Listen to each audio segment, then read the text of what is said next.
Olá, Lance na Alta Coluna No Tático. Deste fim de semana vai falar sobre os dois jogos semifinais da Taça Rio. De um lado, o Vasco, enfrentando o Olaria neste sábado, e o Fla-Flu de domingo. Quem vencer, decide o campeonato. O Flamengo ganhou o primeiro turno, se ganhar o segundo, será o campeão carioca, sem necessidade de uma final. Mas vamos ao primeiro jogo.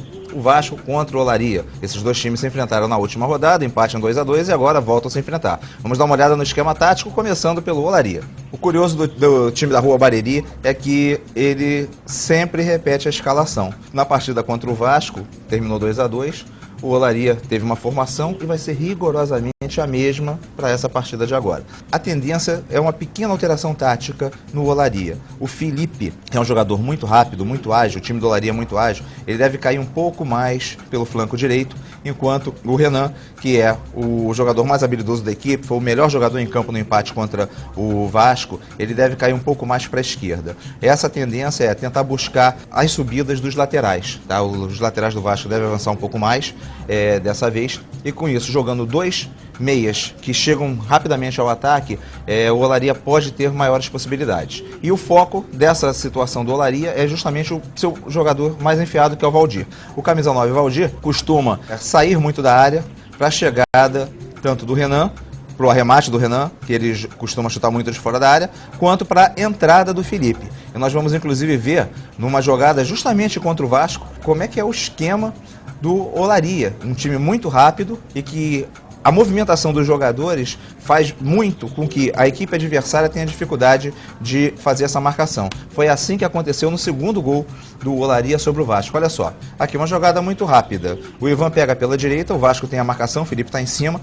Ele busca o Renan, tá? Que é aquele jogador que, se tiver a marcação, ele vai dar o passe, se não tiver, ele vai chutar. Dessa vez, o que o Renan acaba fazendo? Ele pega a bola, vê a infiltração pela direita, o passe é perfeito, o cruzamento vai encontrar o Felipe, não o Valdir. O Felipe foi o jogador que entrou. E o Olaria chega ao gol num lance muito rápido, menos de 5 segundos, a bola saiu da lateral até o gol do Olaria.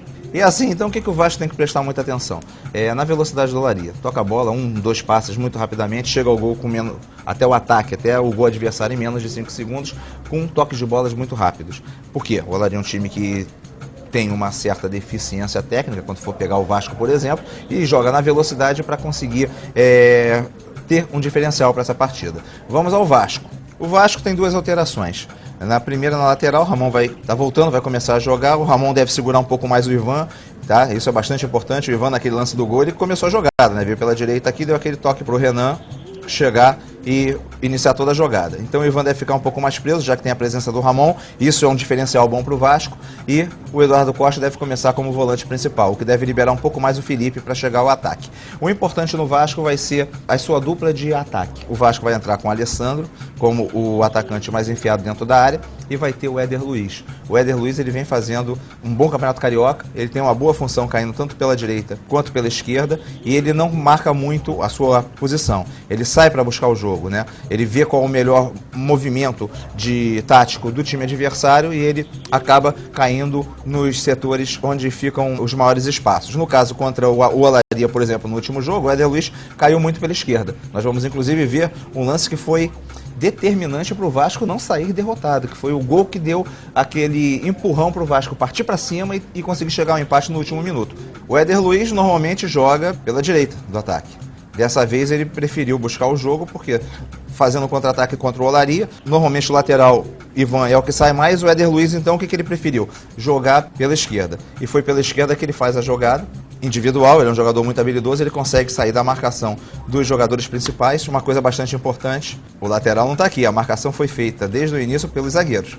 E ele chega e consegue encontrar Diego Souza, que sofre o pênalti. O Vasco vai chegar ao seu gol por causa dessa ótima jogada do Éder Luiz. Um jogador muito rápido, muito arisco e que consegue descobrir sempre os seus companheiros melhores colocados. Além disso, o Éder Luiz tem uma boa finalização. Como a gente vai ver aqui, no gol mais bonito do Vasco até agora, que foi o gol em cima do Botafogo, uma puxetinha muito interessante do Éder Luiz, na qual ele fica sem marcação e ele complementa, fazendo o gol da vitória sobre o Botafogo, o gol do jogo que deu o empurrão para o Vasco para essa arrancada final, para as semifinais da Taça Rio. Assim sendo, Vasco e Olaria, a força do Vasco, toda a sua história, é um time que vem crescendo muito no campeonato. Lembra até o Botafogo, né? No ano passado o Botafogo tomou de 6-0 do Vasco e terminou campeão. Agora o Vasco, ele começou muito mal o campeonato, deu uma arrancada, 9-0 no América, então ele está chegando com uma motivação muito grande. Mas o Olaria é um time bastante complicado. Eu estou acreditando na vitória vascaína, mas não será surpresa se o Olaria conseguir chegar à final. Como eu tenho que escolher alguém, o Vasco é o finalista.